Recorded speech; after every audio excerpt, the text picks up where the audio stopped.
Before we begin with tonight's broadcast, I want to say something about what we witnessed at last night's town hall. Many of you have expressed deep anger and disappointment. Many of you are upset that someone who attempted to destroy our democracy was invited to sit on a stage in front of a crowd of Republican voters to answer questions and predictably continued to spew lie after lie after lie. And I get it. It was disturbing.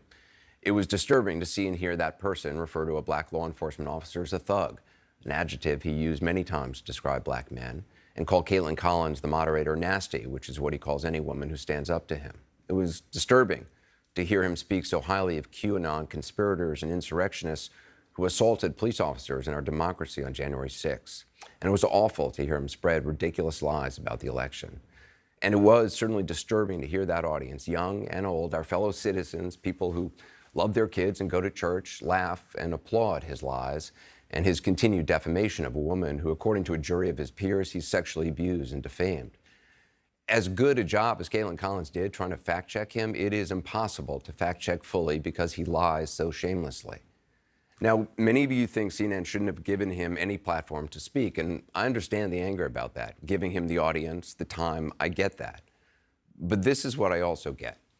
The man you were so disturbed to see and hear from last night, that man is the front runner for the Republican nomination for president. And according to polling, no other Republican is even close. That man you were so upset to hear from last night, he may be president of the United States in less than 2 years. And that audience that upset you, that's a sampling of about half the country. They are your family members, your neighbors, and they are voting. And many said they're voting for him. Now, maybe you haven't been paying attention to him since he left office. Maybe you've been enjoying not hearing from him, thinking it can't happen again. Some investigation is going to stop him. Well, it hasn't so far.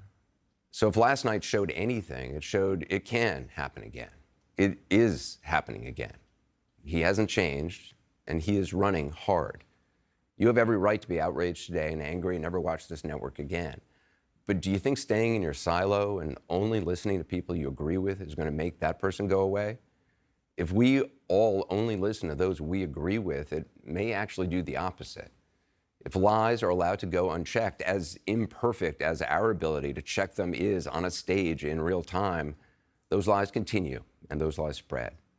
If you're angry or upset, I understand, but you have the power to do something about it. You can actually get involved. You can make a difference, whatever side of the aisle you're on. After last night, none of us can say, I didn't know what's out there. I didn't know what's coming.